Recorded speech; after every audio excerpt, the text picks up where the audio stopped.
Hello ವೀಕ್ಷಕರೇ, thank you watching for my channel. ಪ್ರೀತಿಯ ಸೇಡು ಭಾಗ 1. ಇದು ನನ್ನ ಸ್ವಂತ ಕಥೆಯಾಗಿದೆ ಹಾಗೂ ಈ ಕಥೆಯನ್ನು ನಾನು ಪ್ರತಿಲಿಪಿ ಅಪ್ಲಿಕೇಶನಲ್ಲಿ ಬರೆದಿದ್ದೇನೆ. ಇನ್ನೂ ಹೆಚ್ಚು ಓದಬೇಕು ಅಂತಿದ್ರೆ ಪ್ರತಿಲಿಪಿ ಅಪ್ಲಿಕೇಶನ್ಗೆ ಹೋಗಿ ಓದ್ಬೋದು. ಚಿಕ್ಕಮಗಳೂರು ಗ್ರಾಮ ನಿವಾಸಿಯಾದ ಆಶಾ ಅವರು ಹಾಗೂ ಅವಿನಾಶ್ ಅವರು ಕುಟುಂಬ ಒಂದು ಸಣ್ಣ ಸ್ಟೋರಿ. ಅದೇ ಕನ್ನಡದ ಕಾದಂಬರಿ. ಆಶಾ ಹಾಗೂ ಅವಿನಾಶ್ ಗಂಡನ ಮನೆಗೆ ಹೊರಡಲು ಸಮಯವಾಗಿತ್ತು. ಆಶಾ ಅವರು ಕಣ್ಣಿನಲ್ಲಿ ಕಂಬನಿ ತುಂಬಿತ್ತು.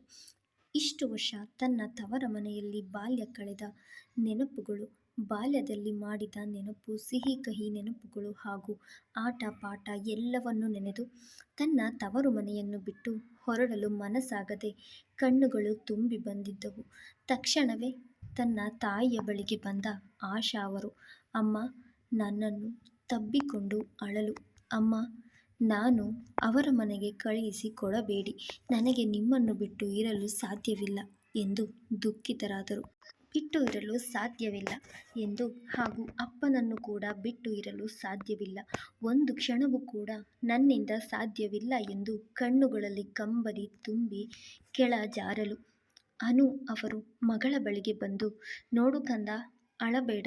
ಇದು ಎಲ್ಲ ಹೆಣ್ಣು ಮಕ್ಕಳಿಗೂ ಕಟ್ಟಿಟ್ಟ ಬುತ್ತಿ. ಹುಟ್ಟಿದ ಮನೆ ತೊರೆದು ಗಂಡನ ಮನೆಗೆ ಹೋಗಲೇಬೇಕಾದ ಸಮಯ ಬಂದಿದೆ. 20 ವರ್ಷಗಳ ಕಾಲ ನೀನು ತವರ ಮನೆಯಲ್ಲೇ ಬೆಳೆದೆ. ಆದರೆ 20ರ ನಂತರ ನಿನ್ನ ಮನೆ ಇದಲ್ಲಮ್ಮ, ನಿನ್ನ ಗಂಡನ ಮನೆಯಲ್ಲಿ ನೀನು ಇರಬೇಕಾಗಿದ್ದು.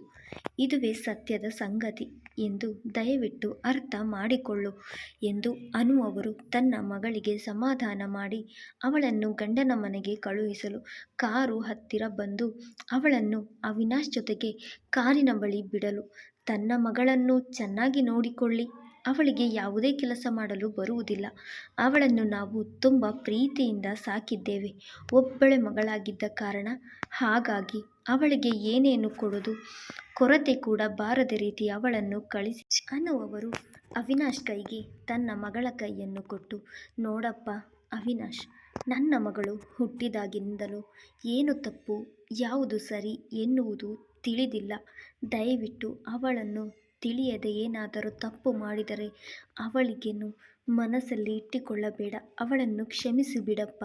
ಏಕೆಂದರೆ ಅವಳು ಏನು ತಿಳಿಯದ ಮುಗ್ಧೆ, ಅವಳಿಗೆ ಸರಿ ಯಾವುದು ತಪ್ಪ್ಯಾವುದು ಎನ್ನುವುದು ಸಹ ಗೊತ್ತಿಲ್ಲದವಳು. ಹಾಗೆ ಮನೆ ಕೆಲಸ, ಅಡಿಗೆ ಮತ್ತು ಜವಾಬ್ದಾರಿಗಳು ಎಂದರೆ ಏನು ಎಂದೇ ಅವಳಿಗೆ ತಿಳಿದಿಲ್ಲ. ಹಾಗಾಗಿ ನೀನೇ ಅವಳನ್ನು ಅರ್ಥ ಮಾಡಿಕೊಂಡು ಹೋಗಬೇಕು ಎಂದು ಅವರ ಕೈಗೆ ಮಗಳ ಕೈ ಇಟ್ಟು ಕಣ್ಣೀರು ಸುರಿಸಲು, ಅವಿನಾಶ್, ಅತ್ತೆ, ನೀವು ಏನು ಯೋಚನೆ ಮಾಡಬೇಡಿ, ನಿಮ್ಮ ಮಗಳನ್ನು ನೋಡಿಕೊಳ್ಳುವ ಜವಾಬ್ದಾರಿ ನನ್ನದು, ಏಕೆಂದರೆ ಅವಳಿಗೆ ನಮ್ಮ ಮನೆ ಸೊಸೆಯಾಗಿದ್ದಾಳೆ ಎಂದು ಅವನಲ್ಲಿ ಕೇಳಲು, ಸರಿಯಪ್ಪ, ಆಯಿತು, ನಿನ್ನ ನಂಬಿಕೆಯಿಂದ ನಮ್ಮ ಮಗಳನ್ನು ನಿನ್ನ ಜೊತೆಯಲ್ಲಿ ಕಳಿಸಿ ಕೊಡುತ್ತಿದ್ದೇವೆ, ಚೆನ್ನಾಗಿ ನೋಡಿಕೊಳ್ಳುತ್ತೀಯಾ ಎಂಬುವ ಭರವಸೆ ಎಂದು ತಿಳಿಸಿ ಅವರು ಅಲ್ಲಿಂದ ಕಳುಹಿಸಿದರು. ಅವಿನಾಶ್ ಅಷ್ಟೇ, ತಂದೆ ತಾಯಿ ಯಾರೂ ಕೂಡ ಇರಲಿಲ್ಲ, ಅವನೊಬ್ಬ ಅನಾಥನಾಗಿದ್ದನು. ಹಾಗಾಗಿ ಯಾರೂ ಅವನಿಗೆ ಹೆಣ್ಣು ಕೊಡಲು ಮುಂದೆ ಬಾರಲೇ ಇಲ್ಲ. ಅಷ್ಟರಲ್ಲಿ ಅವನು ಸಾಕಿದ ಆಶ್ರಮದ ಕಡೆಯಿಂದ ಅವನು ಹೊರಬಂದಿದ್ದ. ಅವನು ತನ್ನದೇ ಆದ ಒಂದು ಬಾಡಿಗೆ ಮನೆಯನ್ನು ಕೂಡ ಮಾಡಿಕೊಂಡಿದ್ದನು. ಆ ಮನೆ ಹೇಗಿತ್ತು ಎಂದರೆ ಬಂದಿದ ತಕ್ಷಣವೇ ತನ್ನ ತವರನ್ನು ನೆನೆದು ಅವಳಿಗೆ ಸಹಿಸಿಕೊಳ್ಳಲಾಗಲೇ ಇಲ್ಲ. ತನ್ನ ತವರ ಮನೆಯಲ್ಲಿ ಅವಳಿದ್ದ ರೀತಿ ನೀತಿ ನೆನೆಸಿಕೊಂಡು ಅವಳದೇ ಆದ ಒಂದು ಬೆಡ್ರೂಮ್, ಟಿವಿ, ಟೇಬಲ್, ಫ್ರಿಡ್ಜ್ ಇವೆಲ್ಲವೂ ಇದ್ದವು. ಇಲ್ಲಿ ನೋಡಿದರೆ ಏನೂ ಇಲ್ಲದ ಒಂದು ಬಡ ಕುಟುಂಬದವನಿಗೆ ಮದುವೆ ಮಾಡಿ ಕೊಟ್ಟಿದ್ದಾರೆ. ಆದರೆ ಅವನು ಅವರ ಬಳಿಗೆ ನಾನು ದೊಡ್ಡ ಬಿಸ್ನೆಸ್ ಮ್ಯಾನ್ ಎಂದು ಹೇಳಿಕೊಂಡು ಮದುವೆಯಾಗಲು ಬಂದಿದ್ದನು. ತನ್ನ ತಂದೆ ತಾಯಿ ಯಾರೂ ಇಲ್ಲ, ನಾನೊಬ್ಬನೇ ಹೊರದೇಶದಲ್ಲಿ ಬಿಸ್ನೆಸ್ ಅನ್ನು ಮಾಡಿಕೊಂಡು ಭಾರತಕ್ಕೆ ಬಂದು ವಾಸವಾಗಿದ್ದೇನೆ ಎಂದು ಅವನದೇ ಆದ ಸ್ವಂತ ಬಿಸ್ನೆಸ್, ಮನೆ ಎಲ್ಲವೂ ಇದರ ಬಗ್ಗೆ ಎಸ್ಟೇಟ್ ಇದೆ ಎಂದು ಹೇಳಿಕೊಂಡಿದ್ದ. ಇದನ್ನು ಕೇಳಿ ಅನು ಅವರು, ಪರವಾಗಿಲ್ಲ, ಹುಡುಗ ಒಳ್ಳೆ ಕೆಲಸದಲ್ಲಿ ಇದ್ದಾನೆ, ಅವನಿಗೆ ಕೊಟ್ಟರೆ ನನ್ನ ಮಗಳು ಕೂಡ ಸಂತೋಷವಾಗಿರುತ್ತಾಳೆ ಎಂದು ಭಾವಿಸಿ ಇವನೊಂದಿಗೆ ಮದುವೆ ಮಾಡಿ ಕೊಟ್ಟಿದ್ದರು. ನನ್ನ ಮಗಳು ತುಂಬ ಚೆನ್ನಾಗೇ ಇರಬಹುದು ಎಂದು ಭಾವಿಸಿ ಅವನ ಬಗ್ಗೆ ಹಿಂದು ಮುಂದು ಯೋಚಿಸದೆ ಮದುವೆಯನ್ನು ಮಾಡಿಕೊಟ್ಟಿದ್ದರು. ಇಲ್ಲಿ ಬಂದವಳಿಗೆ ಅವನು ಏನು ಎಂದು ಸಹ ಗೊತ್ತಿಲ್ಲದೆ ತನ್ನ ತಂದೆ ತಾಯಿ ಮಾತಿಗೆ ಕಟ್ಟುಬಿದ್ದು ಅವನನ್ನು ಕಟ್ಟುವ ತಾಳಿಗೆ ಕೊರಳನ್ನು ಕೊಟ್ಟಿದ್ದಳು. ಆದರೆ ಅವನಿರುವ ಪರಿಸ್ಥಿತಿ ನೆನೆದು ಅವಳಿಗೆ ಒಂದು ಸಣ್ಣ ಗೂಡಿಸಿನಲ್ಲಿ ನಾನು ಹೀಗೆ ಸಂಸಾರ ಮಾಡಬೇಕಾ ಎಂದು ಯೋಚನೆ ಮೂಡಿತ್ತು. ಆದರೆ ಏನು ಮಾಡಲು ಆಗಿರಲಿಲ್ಲ. ಪರಿಸ್ಥಿತಿ ಎಲ್ಲವೂ ಬದಲಾಯಿಸಿಬಿಟ್ಟಿತ್ತು. ಹಾಗಾಗಿ ಅವಳು ಇವೆಲ್ಲವನ್ನು ಸಹಿಸಿಕೊಳ್ಳಬೇಕಾಗಿತ್ತು. ಅದರಲ್ಲೂ ಮುಖ್ಯವಾಗಿ ಅವಿನಾಶ್ ತನ್ನ ತಂದೆ ತಾಯಿಯ ಬಳಿ ನಾನು ದೊಡ್ಡ ಬಿಸ್ನೆಸ್ ಮ್ಯಾನ್ ಎಂದು ಹೇಳಿಕೊಂಡಿರುವ ಕಾರಣ ಅವಳಿಗೆ ಏನು ಮಾಡಬೇಕೆಂದೇ ತೋಚದೆ ಸುಮ್ಮನೆ ಯೋಚಿಸುತ್ತಾ ಅಲ್ಲೇ ಕುಳಿತಳು. ಇವಳು ಆ ವಿಷಯವನ್ನು ಮುಚ್ಚಿಡಲೇಬೇಕೆಂದು ಬಂದಿತು.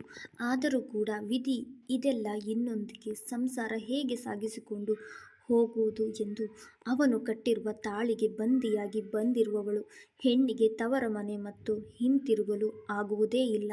ಬೇಕೆಂದರೆ ಪ್ರಪಂಚದಲ್ಲಿ ಎದುರು ಗಂಡನನ್ನು ಬಿಟ್ಟು ಬದುಕು ಮದುವೆಯಾಗಿ ಒಂದು ದಿನ ಕೂಡ ಆಗದ ಹೆಣ್ಣು ತನ್ನ ಗಂಡನನ್ನು ಬಿಟ್ಟು ತವರು ಮನೆ ಸೇರಿದ್ದಾಳೆ ಎಂದರೆ ತನ್ನ ತವರು ಮನೆಯವರಿಗೂ ಕೂಡ ಒಂದು ಕೆಟ್ಟ ಹೆಸರು ಬರಬಹುದು ಹಾಗೂ ನನ್ನ ಶೀಲದ ಬಗ್ಗೆ ಕೆಟ್ಟದಾಗಿ ಯೋಚನೆ ಮಾಡಬಹುದು. ಈ ಜಗತ್ತಿನ ಮುಂದೆ ನಾನು ಮತ್ತೆ ತಲೆ ಎತ್ತಿ ಓಡಾಡಲು ಸಹ ಆಗುವುದಿಲ್ಲ ಎಂದು ಯೋಚಿಸಿದವಳು ತನ್ನ ತವರ ಮನೆಗೆ ಹೋಗಲು ಕೂಡ ಬೇಡವೆಂದು ಹೇಗಾದರೂ ಸರಿ ಇಲ್ಲಿಯೇ ಇದ್ದು ಜೀವನ ನಡೆಸೋಣ ಎಂದು ತೀರ್ಮಾನ ತೆಗೆದುಕೊಳ್ಳುತ್ತಾಳೆ.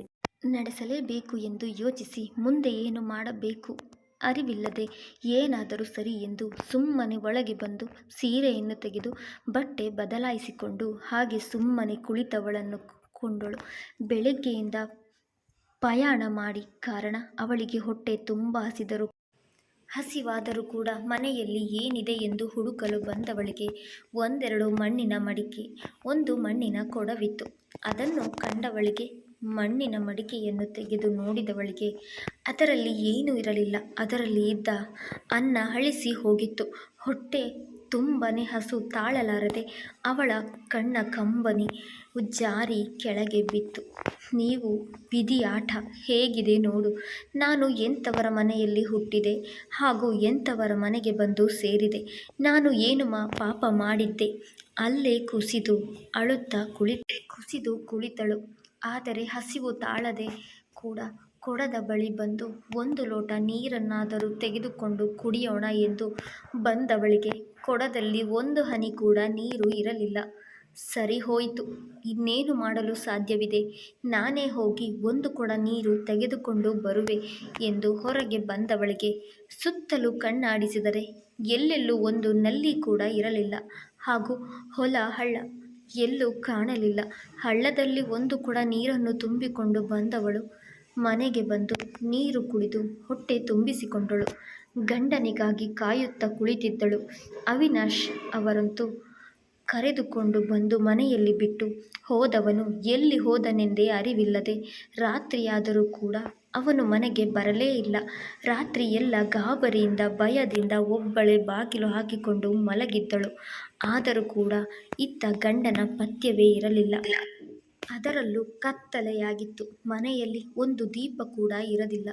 ಅಂತಹ ಮನೆ ಅವಳಿಗೆ ತುಂಬನೇ ಭಯವಾದರೂ ಏನು ಮಾಡುವುದು ಎಂದು ಅರಿವಾಗದೆ ಹಾಗೆ ಭಯದಲ್ಲೇ ಕುಳಿತು ನಿದ್ದೆಗೆ ಜಾರಿದಳು.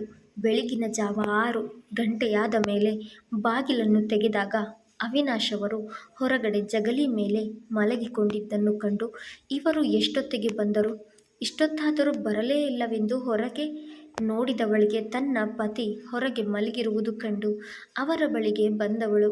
ಇವರು ಒಂದು ಮಾತನ್ನಾದರೂ ಹೇಳಿದ್ದರೆ ನಾನು ಬಾಗಿಲು ತೆಗೆಯುತ್ತಿದ್ದೆ. ಎಂಥ ತಪ್ಪಾಯಿತು ನನ್ನಿಂದ ಎಂದು ಯೋಚಿಸುತ್ತಾ ನಿಂತಳು. ಹಾಗೆ ಅವರ ಬಳಿಗೆ ಬಂದವಳು ಒಂದು ಮಾತನ್ನಾದರೂ ಹೇಳಿದ್ದರೆ ನಾನು ಬಾಗಿಲು ತೆಗೆಯುತ್ತಿದ್ದೆ. ನನ್ನ ತಪ್ಪು, ನಾನೇನು ಮಾಡಿದ್ದೆ? ಕಾಲೇಜ್ಗೆ ಹೋಗುವಾಗ ಇವನು ಬಡವನಾದನು ಎಂದು ನಾನು ಇವನನ್ನು ಇಷ್ಟಪಡಲಿಲ್ಲ ಅಷ್ಟೇ. ಅದಕ್ಕಾಗಿ ಇಷ್ಟೆಲ್ಲ ನಾಟಕ ಮಾಡಿ ನನ್ನ ತಂದೆ ತಾಯಿಯನ್ನು ಒಪ್ಪಿಸಿ ನನ್ನನ್ನು ಮದುವೆಯಾಗಿದ್ದಾನೆ. ಆದರೆ ನಾನು ಮಾಡಿದ್ದ ಸಣ್ಣ ತಪ್ಪಿಗೆ ಇಷ್ಟು ದೊಡ್ಡ ಶಿಕ್ಷೆ ನನಗೇತಕ್ಕೆ ನೀಡಿದ್ದ ಎಂದು ಅದನ್ನೇ ಯೋಚಿಸುತ್ತಾ ಹಾಗೆ ಅಲ್ಲೇ ಕುಸಿದು ಕುಳಿತಳು. ಈಗ ನೊಂದುಕೊಂಡು ಏನೂ ಪ್ರಯೋಜನವಿಲ್ಲ. ಅಂದು ಮಾಡಿರೋ ತಪ್ಪಿಗೆ ಇಂದು ಶಿಕ್ಷೆಯನ್ನು ಕೊಡುತ್ತಿದ್ದಾನೆ ಎಂದು ಭಾವಿಸಿ ಅವಳು ಅಲ್ಲಿಂದ ಅವನನ್ನು ಎಬ್ಬಿಸದೆ ಹಾಗೆ ತಾನು ಸೀದಾ ಒಂದು ಹಳ್ಳದ ಬಳಿ ಹೋದಳು. ನನಗೆ ಬದುಕಲು ಇಷ್ಟ ಇಲ್ಲ. ನಾನು ಇತ್ತ ತಾಯಿಯ ಮನೆಗೆ ಹೋದರೆ ನನಗೆ ಯಾವ ಮರ್ಯಾದೆಯೂ ಸಿಗುವುದಿಲ್ಲ. ಗಂಡನನ್ನು ಬಿಟ್ಟು ಬಂದಿದ್ದಾಳೆ ಎಂದು ಹೇಳುತ್ತಾರೆ. ಇತ್ತ ನಾನು ಬದುಕಬೇಕೋ ಸಾಯಬೇಕೋ ಒಂದು ನನಗೆ ತಿಳಿಯುತ್ತಿಲ್ಲ ಭಗವಂತ ಎಂದು ಯೋಚಿಸುತ್ತಾ ಕೊಳದ ಬಳಿಯೇ ಕುಳಿತುಕೊಂಡಿದ್ದವಳ ಬಳಿಗೆ ಪಕ್ಕದ ಮನೆ ಶಾರದಮ್ಮನವರು ಬಟ್ಟೆ ಒಗೆಯಲು ಬಂದಾಗ, ಯಾರಮ್ಮ ನೀನು? ಮದುಮಗಳ ರೀತಿ ಕಾಣುತ್ತಿದ್ಯಾ? ಎಲ್ಲಿಂದ ಬಂದಿರುವೆ ಎಂದು ಅವಳಿಗೆ ಕೇಳಲು, ನಾನು ನಿಮ್ಮ ಮನೆಯ ಪಕ್ಕದಲ್ಲೇ ಒಂದು ಗುಡಿಸಲಿದೆಯಲ್ಲ, ಆ ಮನೆಯವಳು ಎಂದು ಹೇಳಿದಾಗ, ಓ, ನೀನು ಅವಿನಾಶವನ ಮನೆಗೆ ಬಂದಿರುವವಳೆ. ಹಾಗಾದರೆ ಅವನಿಗೆ ಮದುವೆಯಾಗಿದೆ ಎಂದು ಹೇಳುತ್ತಿದ್ದ ಅವನ ಪತ್ನಿಯೇ ನೀನು ಎಂದು ಕೇಳಲು, ಹೌದು ಎಂದು ತಲೆ ಆಡಿಸಿದಳು. ಪಾಪ, ಹೋಗಲಿ ಬಿಡಮ್ಮ. ಅವನ ಮನೆಯಲ್ಲಂತೂ ಒಂದು ತುತ್ತು ಅನ್ನಕ್ಕೂ ಗತಿ ಇಲ್ಲದ ರೀತಿ ಇರುತ್ತಿದ್ದ. ಇನ್ನು ನಿನ್ನ ಪರಿಸ್ಥಿತಿ ಯೋಚನೆ ಮಾಡಿದರೆ ನನಗೆ ಕರುಳು ಚುರ್ರನ್ನುತ್ತದೆ. ಆದರೆ ಏನು ಮಾಡಲು ಸಾಧ್ಯ? ಈಗ ನೀನು ಅವನನ್ನು ಮದುವೆಯಾಗಿ ಬಂದಿದ್ದೀಯ. ಇನ್ನು ಮುಂದೆ ನಿನಗೆ ಕೆಲಸಗಳನ್ನು ಅಥವಾ ಗದ್ದೆ ಹೊಲ ಈ ಕೆಲಸಗಳನ್ನು ನೀನೇ ಮಾಡಬೇಕು. ಆಹಾರಕ್ಕೆ ಒಂದು ಹೊತ್ತು ರೊಟ್ಟಿ ತಿನ್ನಬೇಕೆಂದರೆ ನೀನು ದುಡಿದೇ ತಿನ್ನಬೇಕು ಎಂದು ಅವಳ ಬಳಿ ಹೇಳಿದಾಗ, ಏನು, ನಾನು ದುಡಿಯಬೇಕಾ? ನಾನು ಎಂತಹ ಕಾಲೇಜಿನಲ್ಲಿ ಡಿಗ್ರಿ ತೆಗೆದುಕೊಂಡಿದ್ದೇನೆ. ಆದರೆ ಈಗಿರುವ ಪರಿಸ್ಥಿತಿಗೆ ಆ ಡಿಗ್ರಿಗಳು ಕೂಡ ಕೆಲಸಕ್ಕೆ ಬಾರಲಿಲ್ಲ. ಅದರಲ್ಲೂ ನನಗೇತಕ್ಕೆ ಇಂಥದ್ದೊಂದು ಶಿಕ್ಷೆಯನ್ನು ಆ ಭಗವಂತ ನೀಡಿದ್ದ? ನಾನು ಎಂಥವರ ಮನೆಗೆ ಸೊಸೆಯಾಗಿ ಹೋಗಬೇಕಿತ್ತು. ಆದರೆ ಎಂಥವರ ಮನೆ